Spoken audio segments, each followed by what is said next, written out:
What is up, guys? Welcome back to the channel, and we have a quick YouTube exclusive for you today. Today is Thursday, August the 15th, 2024, and the Washington Commanders just concluded their joint practice session with the Miami Dolphins. Now, before we get too deep into this video, you already know what I'm going to say. Be sure to comment, be sure to like, be sure to subscribe, because I'm coming with the fire, and I'm coming with the most raw, uncut, and unfiltered analysis on your Washington Commanders. And it's been a great day. It's been a great day over here at Bleeding B&G. This morning, Dan Quinn opened up his pre-practice press conference with another question regarding the wide receiver 2 position. And he mentioned that, yeah, it's a battle for the wide receiver 2 position right now. And then he listed a lot of names. Olamide Zaccheaus' name was the first one to come up. And we told you a couple of days ago that he might be wide receiver 2. Then Dyami Brown, then Luke McCaffrey, and Jahan Dotson was the 5th name to come out of Dan Quinn's mouth. So I hate to toot my own horn, but it seems like us reading the tea leaves over here at Bleeding B&G, it seems like we might have been right on this one. That ain't nothing new. But shout out to my man Jeff Mueller. If you guys are in the weeds in fantasy football, you guys know him. He's like the fantasy football official doc. He's the one that gives you guys like the instant diagnosis on the players and things like that. And he has a lot of connects across the league. And he shouted out your boy Bleeding B&G today. He said a good follow for Washington Camp Insight and Fantasy Impact is Bleeding B&G. I'm not blushing. He said Jahan Dotson has struggled mightily. Luke McCaffrey has not stood out. Could be wide receiver 5 or 6 entering week 1.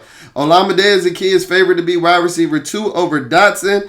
And Dyami Brown was making a push. Everything that we told you before, all of your local beat reporters, all of your local radio hosts, and everybody else that you want to say that you get your information from the Washington Commanders. So, I mean, I'm sorry if I got to toot my own horn because nobody else going to do it.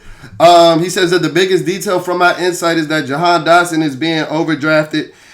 He wonders if Washington goes more 12 personnel to get both Zach Ertz and Benson out on the field with the wide receiver struggling. Absolutely. Another thing that I've been saying for over the course of the offseason is that we're going to be running the ball a lot more than people think. We're going to be running the ball a lot more than people think. I know the perception of Cliff Kingsbury is that he's just a bombs over Baghdad, air raid type of coach. But no, if you can look at some of the running percentages from his time at with the Arizona Cardinals, especially in the 2021 season, he ran the ball, I think it was like top 8 percentage in the league as far as run pass share ratio and things of that nature. So Brian Robinson, Austin Eckler, and Zach Ertz, you guys should be buying fantasy stock in those guys.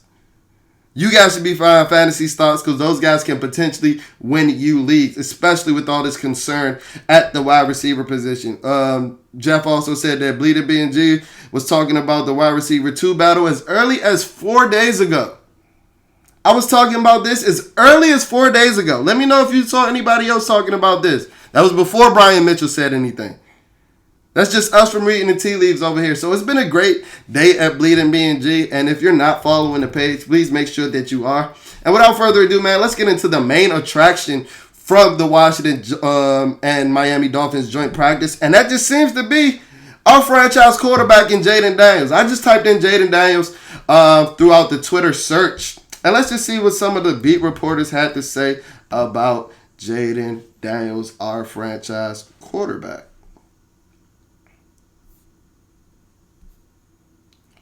So here we have Cameron Wolf of the Miami Dolphins. Impressed with watching Jayden Daniels at joint practice with the Dolphins today.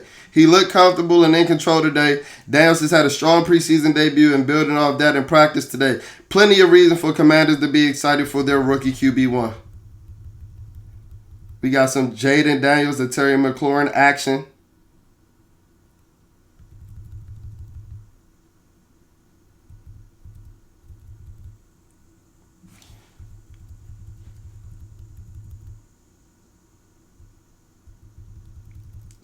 So Jayden Daniels actually had 5 touchdowns today. I guess we'll read about it later on in the tweets and things of that nature. But he did have 2 interceptions. And Seawall Sports says that one of the interceptions, tight end Cole Turner got hit from behind after he caught a pass from Daniels and the ball popped up and the Dolphins DB caught it and wide receiver Terry McLaurin slipped and fell. So she's essentially saying that both of those interceptions weren't Jayden's fault. Yeah, so this is what I was actually talking about. Jayden Daniels threw 5 touchdowns in the red zone session. 2 of those to Terry McLaurin, beating old Washington Commander faithful and Washington Redskin faithful Kendall Fuller. So I know the guys chatted about that. And then Terry also beat Marcus May for a touchdown on a goal line throw as well. So it looks like Jayden Daniels was doing Jayden Daniels things. Like, I'm so bricked up right now. I had to change my draws after I looked at a couple of those tweets, if I'm being 100% honest. I just can't wait till week 1 at this point.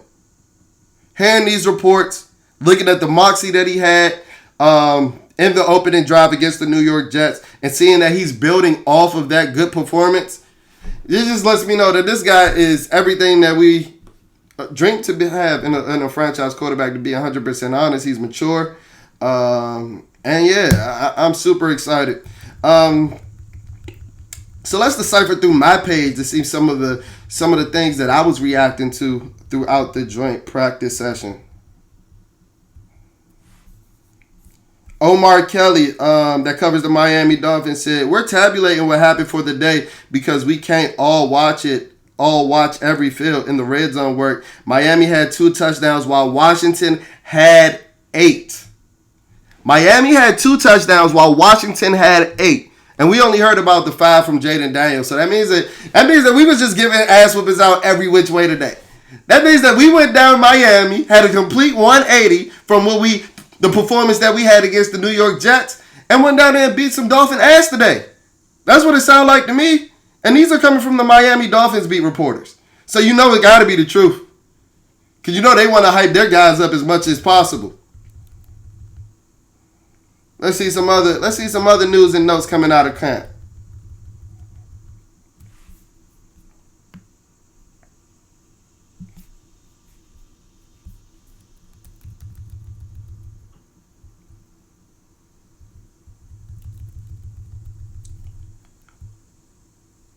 I'm sorry, the boy was tweeting up a storm today. He was. For those Washington fans out there, Jayden Daniels carved up the Dolphins up during the red zone work. But then when they went to full field, he was neutralized. But the arm talent is legit. His end of practice interception to Kendall Fuller was a good throw. The wide receiver just slipped on. It sounds like, and this tweet came before Omar Kelly said it felt like the Dolphins were battling from 28 down. So it sounds like he's just trying to get some brownie points to the Miami Dolphins, if I'm being 100% honest. But my favorite thing from this tweet is actually that they mentioned the arm talent with Jayden Daniels. They mentioned the arm talent being legit.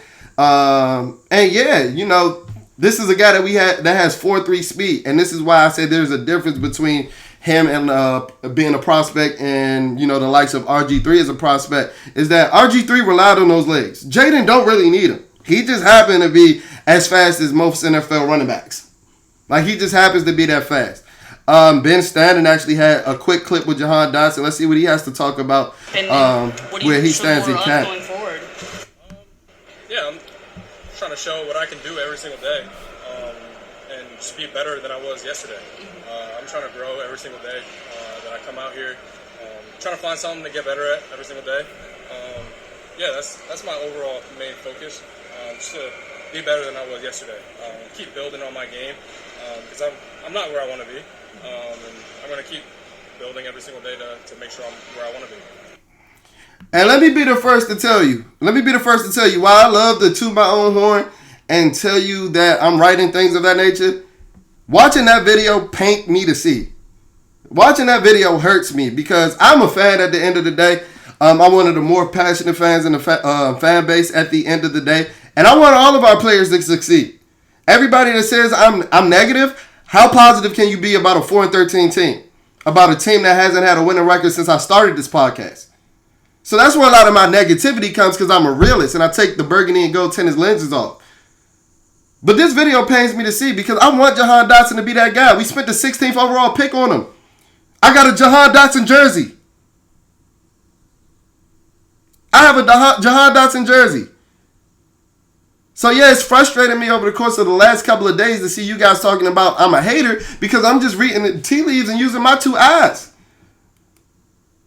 My hate didn't have Jahan Dotson missing that block on that bubble screen against Terry McLaurin. My hate didn't have Alomade Zaccheaus eating up on Saturday or eating up in training camp. My hate didn't do that. My hate didn't have De'Ami Brown having a big game on Saturday. Didn't have him having a big training camp. My hate didn't do that. These are the reasons why these guys are challenging Jahan Dotson as your wide receiver 2 on August 15, 2024. It just is what it is. It just is what it is. And I'm sorry. I love all my Washington Commander content creators. But I was so irritated yesterday with, after the video that we posted yesterday and after, 2 days ago, and after what B. Mitch said, the dialogue has really been heavy on Jahan Dotson, where a lot of my Washington Commander creators were talking about Jahan Dotson was open all last season. That's 100% fucking false. Yeah, he found a couple open zones and zone coverage and things like that. He couldn't get off press coverage to save his life. So how was he open then? And you've heard people talk about that. Jahan, in one of his first interviews this season, said that he wanted to play stronger because he know he was getting boned up at the line of scrimmage. Like, he knows it. He knows it. But this is not a harp on Jahan Dotson session. Like I said, this video pains me to see because you can see that he's shook. You can see that the confidence isn't there. And yeah, I just hope that he shakes back. Because like I said, this is somebody we spent premium draft capital on. Mikey Sanders still had a pass breakup in the red zone against Tyreek Hill.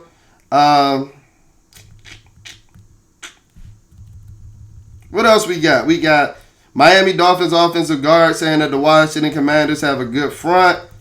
And yeah, just a lot of positive reviews to show us that we held our own against the Miami Dolphins. It's getting chippy between the Dolphins and the Commanders. Washington's Andre Jones Jr. seems to try to headbutt someone and his helmet came off. This was after a dust-up between Liam Eichenberg and Daron Payne.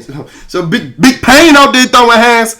When Big Payne get mad, it's a scary sight. John Allen just right behind him. John Allen ain't too far behind him once Big Payne get to throwing hands. And then we have a big hit from safety Tyler Owens on Durham Smythe for the breakup. Tyler Owens' name just keeps being called. Tyler Owens' name keeps ringing the bell. Tyler Owens just keeps ringing the bell. I told you this is a guy that makes plays every time that we look at a beat reporter's reports out of training camp. He's made plays when I was out there in training camp. He balled on Saturday, and now he's balling in front of the Miami Dolphins. Like, at this point, I would be surprised if Derek Forrest made this team over Tyler Owens. I would be legit shocked at this point. So the Commanders did have a player go down and end up going out on the cart. It was Bo. I'm having trouble with his last name right now. Backup linebacker. I think he's like third on the depth chart. So while I don't want to see any of my dogs hurt, it's not like a notable player, a player of huge notoriety. And yeah, positive vibes coming out of Ashburn. It seems like them boys went up to Miami and held their own today. Here was the play that I was talking about with Mikey Sanders still. He made back-to-back plays that stood out to Ben Stand, and he said he had the pass breakup on Tyreek Hill covering him on the end zone, and then he stayed home on a reverse play to shut that down next. Let's see what else Ben had to say. Anything that we missed that Ben had to touch on. Not really. And that backup linebacker that I was talking about that went down on the court is Bo Bauer.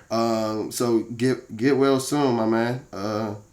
Yeah. Pratt, Kaz Allen got a couple of chances out there today. So it looks like they're really experimenting at the wide receiver position. Something that stood out to Ben standing at practice was Dom Hampton in the box. That was something I noticed my couple of days out there in Richmond as well. That was one of the reasons why I had him making the roster over a guy like Derek Forrest, is because it just seems as if, they have a role for him in this Dan Quinn, Joe Witt Jr. defense. This is the guys that had Cam Chancellor as a safety and Javon Curse as a safety. And it seems like Dom Hampton is like that guy for them now. Let's see, is there anything else that I missed before I head it out of here? Nah, not much. Pretty much, the Jayden Daniels carved up the Miami Dolphins today. There was one tweet that I saw that I actually came across where a reporter actually shouted out the Washington's defense. I'm gonna try to find it before I let you guys out of here.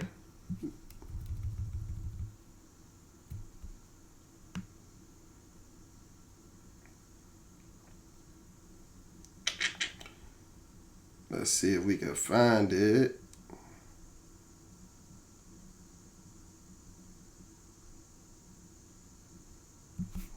Here, Tyler DeSena, I guess he covers the Miami Dolphins. He put it quite frank and quite blunt. He said, I'm going to be honest. Not a great showing for the Miami offense. And I replied, I said, it looks like Washington had a day against, this is the league's most prolific offense. This is a team that put up 70 points in the NFL game last year. This is a team that can have four guys compete for the 4x1 gold medal in the Olympics. This is a team that could have four guys that should have went to Paris last week.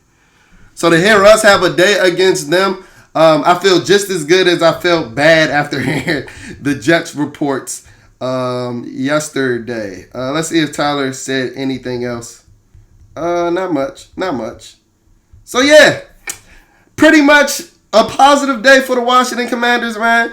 Went out Miami and competed and balled out. Curious to see what we're going to do when we play them in the game on Saturday. Dan Quinn had already mentioned in his pre-practice press conference today that since Jayden was going to get a lot of work today, and it seems like he did, he's not going to get a lot of work on Saturday. Marcus Mariota isn't playing either, so that's why Trace McSorley was brought in yesterday. It seems like him and Jeff Driscoll are going to get a lion's share of the reps on Saturday. So expect Jayden to play one drive, two if we're lucky.